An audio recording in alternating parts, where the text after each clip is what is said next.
Star, le film Terminator, le film de Un petit sourire et qu'il apporte la santé, la faveur, l'onction et la bénédiction de Dieu sur vous qui me regardez en ce moment. Comme je vous ai promis d'élaborer un sujet sur l'origine du nouvel ordre mondial, parce que dans les commentaires, les gens me disent bon oui frère, lorsqu'on regarde le contenu du nouvel ordre mondial, on peut dire c'est quelque chose de bon, de merveilleux pour la société. J'ai dit ok, bon, c'est normal. D'accord, mais est-ce qu'on vous dit ou est-ce que vous savez qui est l'auteur de ce mouvement? Est-ce le projet d'un homme ou des grands de ce monde? Est-ce que vous savez quel est l'impact et la retombée spirituelle de ce concept? C'est ce que vous allez voir dans cette vidéo, à savoir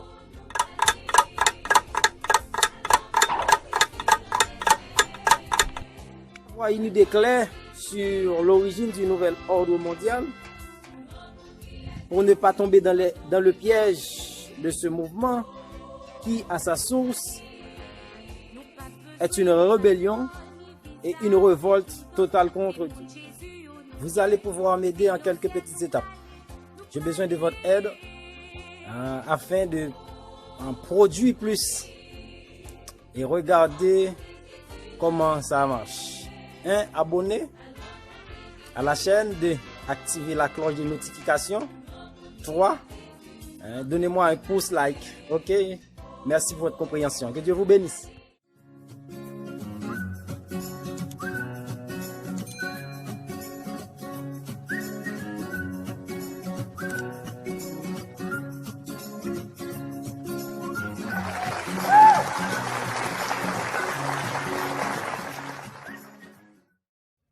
Il faut remonter au temps de la Genèse.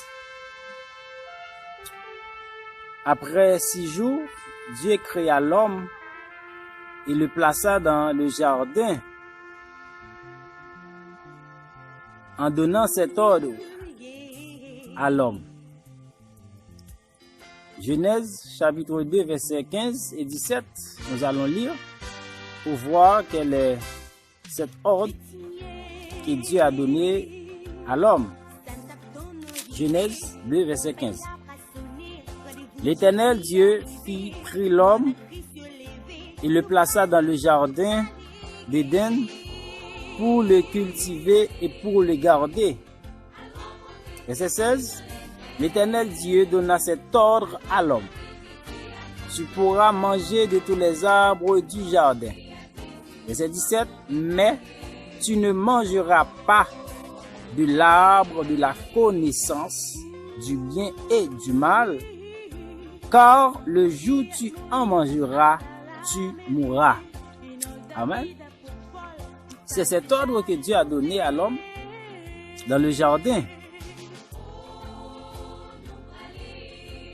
Quant à l'arbre de la connaissance du bien et du mal, tu ne mangeras pas, car le jour où tu en mangeras, tu mourras. Maintenant, l'homme n'a pas obéi avec Dieu. L'homme a choisi de désobéir à l'ordre que Dieu avait établi dans la création. Genèse chapitre 3, le verset 15. Si on lit ensemble, l'homme n'a pas obéi, l'homme a désobéi. Genèse chapitre 3, le verset 6. Alléluia. Lisons ensemble. La femme vit que l'arbre était bon à manger et agréable à la vue, et qu'il était précieux pour ouvrir l'intelligence. Elle prit de son fruit et en mangea. Elle en donna aussi à son mari qui était auprès d'elle, et il en mangea. Dieu dit, quant à l'arbre de la connaissance du bien et du mal, tu ne mangeras pas, car le jour où tu en mangeras, tu mourras. c'est l'ordre que Dieu avait établi dans la création, l'ordre que Dieu avait donné à Adam et Ève. Et Adam et Ève a choisi de désobéir à cet ordre. Ok? Il prit de l'arbre, il en mangea. Et automatiquement, que l'homme a désobéi à cet ordre. Le péché est entré dans l'humanité. L'homme a péché. Et la méchanceté a provoqué la colère de Dieu. Par le déluge, Dieu a jugé l'homme en détruisant tous les hommes pécheurs, à l'exception de Noé et sa famille. Maintenant, la postérité de Noé, les 3 fils de Noé, va encore repeupler la terre. Et ces hommes ne sont pas repentis malgré les déluges destructeurs. Ces hommes, traversés par l'esprit de rébellion, ces hommes continuèrent à pécher et cette rébellion les a poussés à prendre une résolution. Quelle est cette résolution? Et cette résolution va exciter encore la fureur de Dieu. Ils ont décidé de bâtir une industrie de fabrication des briques. Si on lit en Genèse 11, le verset 3. Genèse, chapitre 11, le verset 3. Ils se dirent l'un à l'autre, allons, faisons-nous des briques et cuisons-les au feu. Et la brique leur servirent de pierre et les bitumes leur servirent de ciment. Les descendants de Noé ont pris cette résolution. Ok, ces briques qui vont les aider à construire une industrie très solide. Dans cette résolution, ils ont été animés d'une détermination féroce pour réaliser ces travaux. Genèse chapitre 11, verset 4 maintenant nous dit, ils dirent encore, allons, bâtissons-nous une ville et une tour dont le sommet touche au ciel. Et faisons-nous un nom, afin que nous ne soyons pas dispersés sur la face de toute la terre. C'était l'objectif des descendants de Noé, afin que nous ne soyons pas dispersés sur toute la face de la terre. C'est une vision à 3 façades. La première façade, c'est de bâtir une ville. Et l'autre bord, bâtir une tour, connue plus précisément sur le tour de Babel.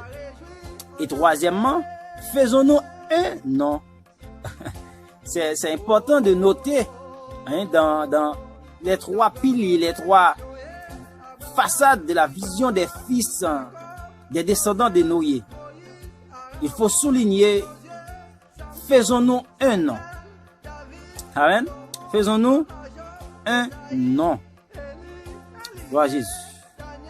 Puisque leur rébellion était contre Dieu, ils veulent, amen, ils veulent se soumettre à une autre autorité. Faisons-nous un nom. De qui s'agit-il? Je pense que la prochaine vidéo va traiter ce sujet. La question de faisons-nous un nom. Faisons-nous un nom. Dans la prochaine vidéo, nous allons parler en profondeur de ce sujet. Cette génération était perverse. Ils cherchaient à la dépendance. Et bon, l'ego. Parce qu'ils ne veulent pas dépendre de Dieu. Alléluia. Merci Saint-Esprit. On sait que bien qu'il n'y a rien de nouveau sous le soleil, l'idée, cette vision, cette résolution D'où vient cette idée? D'où vient cette idée? Si on lit un peu le récit du prophète Ésaïe,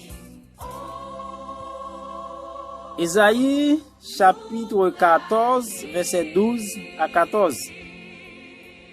Alléluia, merci Seigneur. Te voilà tombé du ciel, astre brillant, fils de l'aurore. Tu es abattu à terre. Toi, le vainqueur des nations. Tu disais en ton cœur, je monterai au ciel. J'élèverai mon trône au-dessus du trône des dieux. Je m'assierai sur la montagne de l'assemblée, à l'extrémité du septentrion. Verset 14. Je monterai sur le sommet des nues. Je serai semblable au Très-Haut. Cette histoire nous rappelle que Lucifer, en tant qu'ange de lumière, un ange qui a beaucoup de gloire, se sent orgueilleux. Et voilà le projet qu'il a conçu en son cœur. Et Dieu, alléluia, et Dieu, en tant que Dieu, va lui dépouiller. Il faut savoir, nous devons savoir que en tant, quel que soit le projet d'un homme, grand que soit-il, bien planifié sans Dieu, est sujet à l'échec. Lucifer a planifié ce projet, mais sans Dieu. Dans son orgueil, a convoité la gloire de Dieu. Mais il a été précipité, dépouillé. Dieu n'échoue jamais. Gloire à Jésus. Dieu n'échoue jamais. L'esprit de Lucifer a traversé les descendants de Noé à entreprendre une telle initiative, une telle résolution. Premièrement, de bâtir une ville, de bâtir une tour, le tour de Babel, et maintenant de faire un nom. Dieu règne encore, amen. Dieu règne encore parce qu'il est omniscient. Il sait toutes choses. Il est omnipotent, il peut faire tout. Il est omniprésent. Où que tu sois, Dieu est là. Ta présence est là. Dieu a fait échouer le projet de Lucifer. Dieu a fait échouer le projet de Lucifer. Dieu a-t-il changé? Non, Dieu ne change jamais. Et puisque Dieu ne change, l'entreprise des descendants de Noé va-t-elle réussir? Non. Non. Parce que l'objectif, c'est de ne pas disperser sur toute la face de la terre. Non. L'entreprise des descendants de Noé va-t-elle réussir? Non. Notez bien, la raison fondamentale de cette entreprise est que ces hommes ne veulent plus disperser sur toute la face de la terre. Le verset 4, Genèse chapitre 11. Dieu a réagi pour dévier ce plan. Le plan des descendants de Noé. Dieu ne restait pas en silence. Lisons Genèse chapitre 11, le verset 5. Gloire à Jésus. Genèse chapitre 11, le verset 5 à 9. Alléluia. Gloire à Jésus. L'Éternel descendit pour voir la ville et la tour que bâtissaient les fils des hommes. Et l'Éternel dit, voici, ils forment un seul peuple et ont tous une même langue. Et c'est là ce qu'ils ont entrepris.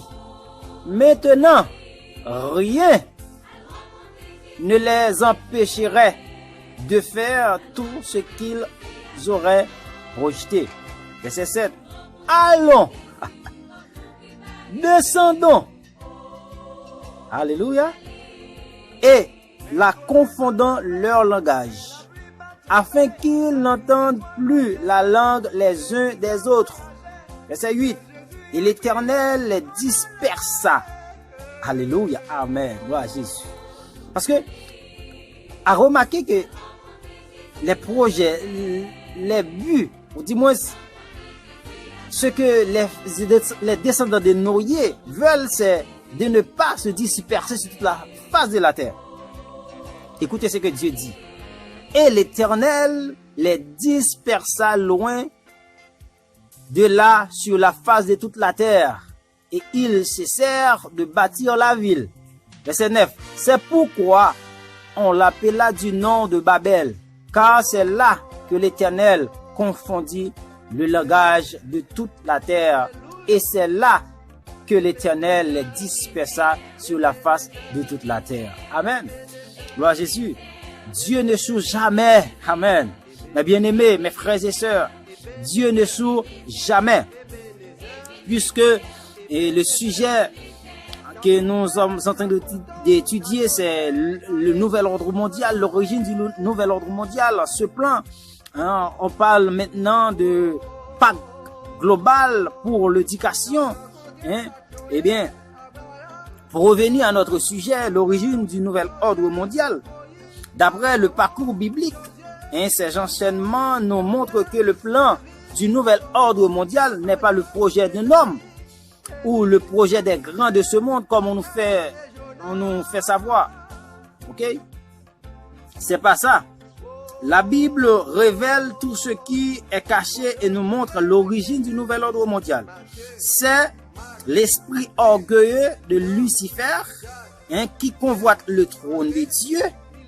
Le contenu qui convoite le trône de Dieu, qui a traversé les descendants de Noé par l'esprit de rébellion et qui fait sa continuité de génération en génération.